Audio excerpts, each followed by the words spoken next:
In addition to those projects, there are a few other smaller projects I just want to touch base on quickly. Natural Resources Conservation Service has a little bit of funding available for watershed projects.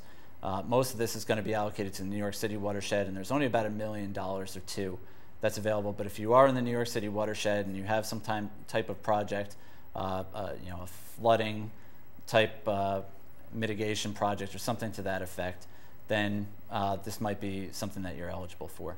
A larger program for those municipalities that are smaller than 10,000 people, there are grants and loans available for funding for water and sewer projects. Again, it is limited to those municipalities of fewer than 10,000 people. So if you are in that situation, this is a great program to tap into.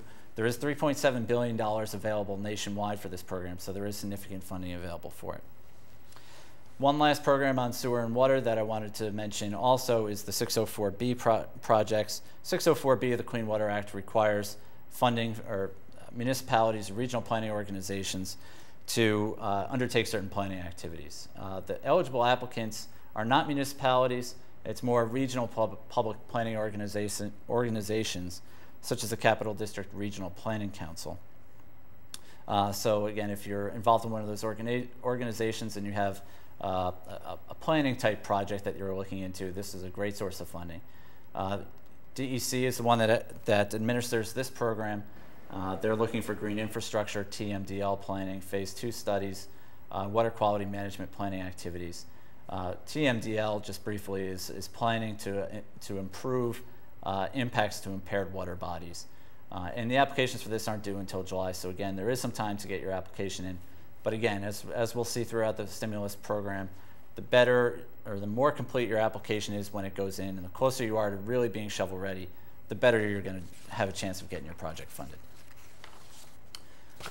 Turning now to broadband access and other infrastructure areas, I like to think of it. There are two significant projects that are available, or programs that are available, both being allocated by the federal government on the nationwide scale. The first is the Broadband Technology Opportunity Program, $4.7 billion available and being distributed by NTIA, the National Telecommunications and Information Administration. Eligible entities are state political subdivisions or any nonprofit foundation, corporation, institution, really any entity that's willing and interested in bringing broadband to rural areas. And the idea here is fairly straightforward. You want to improve broadband access to make rural communities more attractive to business development. Criteria on this are not out yet. They're planned to be issued sometime in June. I checked the websites yesterday and the information still isn't out. So keep an eye on NTIA's website. And there is a very similar program being offered by the USDA. It is through the Rural Utilities Service. Very similar program, similar amount of money. The total amount of funding between the two is about $7 billion altogether. And in fact, the programs are so similar that the guidance that the agencies are issuing on both of these projects are going to be the same guidance for both programs. So there's really no distinction between the two. Applications can go into the two, and the criteria should make it a little bit more clear which area you want or which agency would be more appropriate for your funding opportunity. So that's a broad overview of the major infrastructure programs that are available. I'd like to turn now to community development programs. The Housing and Urban Development Authority on the federal level has received a very significant amount of funding here from the federal government in the stimulus bill. Again, much of the funding has been allocated by formula, so there's not going to be a lot out there to apply for, but there are a few significant programs that I want to discuss today, as each of these that I'm going to discuss are in fact competitive programs for which applications are still being accepted. First is the Neighborhood Stabilization Program. It's $2 billion allocated under the Act, which has as its goals the goal of trying to acquire abandoned or foreclosed upon properties, refurbish them, and have them sold to lower or middle income families. The application due date for this is still off in the future. It's in July, so there is an opportunity for folks who are putting these programs together still to apply. There is a broad range of eligible entities that are eligible for this. states, local governments, nonprofits, anybody with a good idea for how to stabilize neighborhoods that are being impacted by the recession. And there is quite a bit of flexibility here. There's no, when the guidance does come out, it's not going to be very specific as to how it has to be funded. However, 25% must be used for the purchase and redevelopment of abandoned or foreclosed upon homes for low to moderate income persons. And again, as I mentioned, the application date is in July, but as with everything else, the more complete your project is and your program is, the better your chances are that it's going to be funded under this HUD program. A second HUD program that's available is the Green Retrofit Program for multifamily housing. Not as much money available here, $250 million nationwide, but it's all being allocated by HUD. $85 million for grants, $150 million for loans, and a little bit for administrative costs.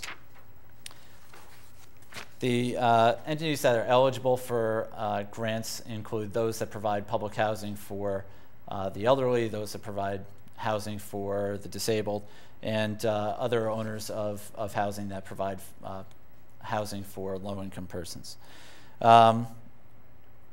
Those are the entities that are eligible for grants. There are a number of other owners that may be eligible just for loans, even if they don't fall into one of these criteria. So if you are providing public housing in any way, shape, or form and looking to do the green retrofits, this is a nice opportunity for you. Obviously, the idea here is to provide an opportunity for owners of multifamily housing to do energy efficiency programs.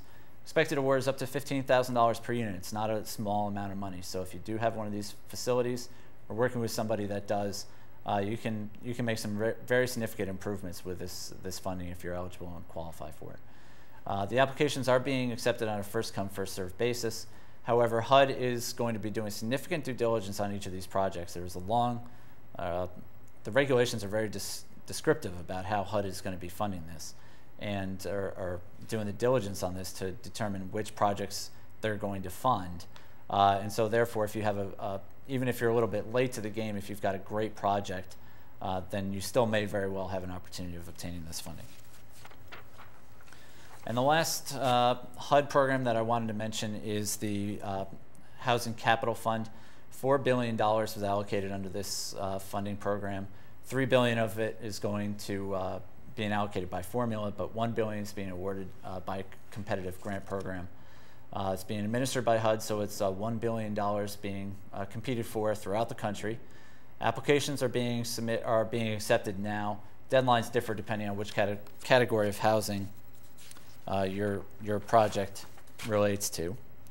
The eligible entities here are public housing authorities as opposed to municipalities or not-for-profits. So it's going to be your regional public housing authorities that are going to be the ones who are eligible for this funding. Number of different categories here of funding. Those that address elderly, disabled, or provide housing for those people. Gap financing for stalled projects is something I think that's interesting. If you're in the middle of a project and you've lost your funding as a result of the credit crunch, or still looking for additional funding for a worthwhile project, this is a good opportunity for you. And again, as with most things with the stimulus package, if you've got any energy efficiency component to it, it's going to be looked on favorably by those who are making the determinations.